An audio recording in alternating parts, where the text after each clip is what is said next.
नमस्कार दोस्तों।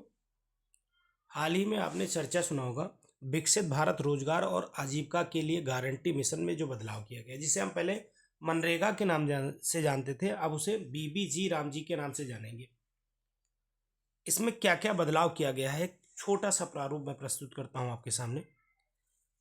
इसमें जो बदलाव किया गया है, महात्मा गांधी राष्ट्रीय ग्रामीण रोजगार गारंटी अधिनियम 2025 में काफी उन्नत रूप में प्रस्तुत किया गया है। कैसे किया गया है?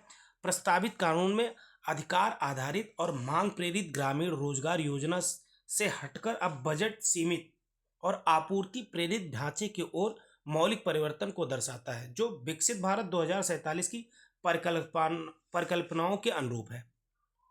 अब साथ ही साथ में देखें तो ग्रामीण गरीबी में वर्ष 2011-12 में जो 25.7% से घटकर वर्ष 2023-24 में लगभग 5% तक तीव्र गिरावट आई है, जिससे संकट निवारण कार्यक्रम के रूप में जो मनरेगा की आवश्यकता थी उसकी कमी हुई है और उत्पादकता आधारित रोजगार की दिशा में बदलाव की आवश्यकता को रेखांकित किया गया है।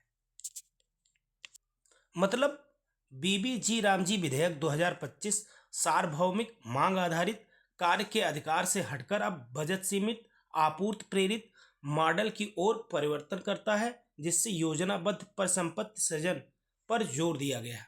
यद्यपि इसका उद्देश्य राजकोषीय पूर्वानुमेयता और आजीविका एकीकरण है, फिर भी यहाँ कवरेज राज्य वित्त और संवेदनशील ग्रामीण परिवारों की आय सुरक्षा के लिए चिंताएं उत्पन्न करता है।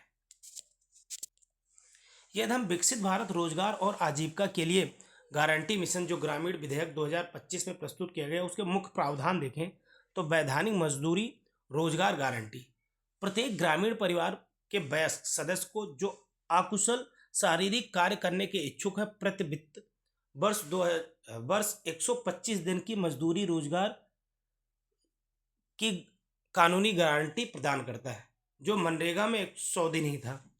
सशर्त और गैर सार्वभौमिक कवरेज मनरेगा में सार्वभौमिक कवरेज के विपरीत ही इस विधेयक में रोजगार केवल केंद्र सरकार द्वारा असूचित ग्रामीण क्षेत्रों को ही उपलब्ध होगा, जिससे यह गारंटी सर्वव्यापी न होकर सशर्त बन गई है। मतलब अब जो सार्वभौमिक कवरेज था इसका मनरेगा का, उसे हटाकर अब एक लिमिटेड कर दिया गया है, जहां पर केंद्र सरकार जो जो ग्रामीण क्षेत्र अधिसूचित करेगा उसी क्षेत्रों में अवेलेबल रहेगा।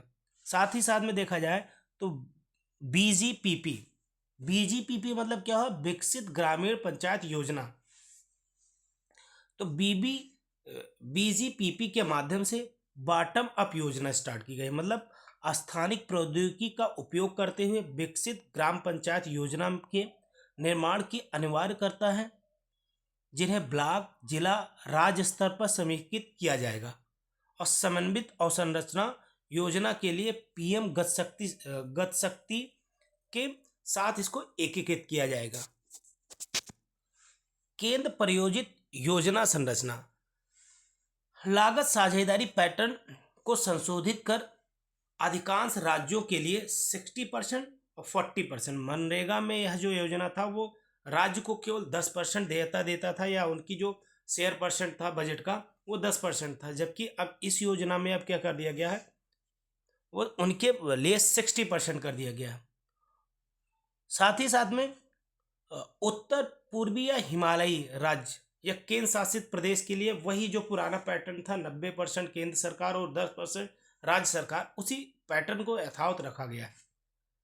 और जो राज्यवार आवंटन है वो केंद्र द्वारा वस्तुनिष्ठ मानकों के आधार पर प्रतिवर्ष इसको निर्धारित किया जाएगा। मतलब वो हर साल इसको अपने अकॉर्डिंग उसको चेंज करेंगे, बदलते रहेंगे केंद्र सरकार, और जिससे क्या होगा कि जो संकट की स्थिति या तो बढ़ती मांग के प्रति प्रतिक्रिया स्वरूप व्यय बढ़ने के अनुकूल सीमित हो जाएंगे। साथ ही साथ इस योजना में कृषि ऋतुओं के दौरान सुविधा। अब तक क्या होता था कि कृषि ऋतुओं में जो रोजगार होती थी इसमें प्रोवाइड किए जाते थे, तो जो ग्रामीण स्तर पे यह जब कटाई या बुआई चरम पे होती थी उस समय क्या होता था कि खेतीहर श्रम उपलब्ध नहीं हो पाते थे। उसको सुनिश्चित करने के लिए गवर्नमेंट ने इस विधेयक में राज्य के बुआई और कटाई के चरम मौसम के दौरान इस वित्त वर्ष में अधिकतम 60 दिनों तक कार्यक्रम को स्थगित करने का अधिकार प्रदान करता है, जिससे कृषि गतिविधियों के लिए खेतिहर श्रम की उपलब्धता सुनिश्चित हो सके। साथ ही साथ में बेरोजगारी भत्ता का प्रावधान। मान लीजिए यदि कार्य की मांग किए जाने पर 15 दिन के भीतर रोजगार उपलब्ध नहीं कराया जा सकता है, तो राज्य सरकार द्वारा बेरोजगारी भत्ता के भुगतान को अनिवार्य कर दिया गया है।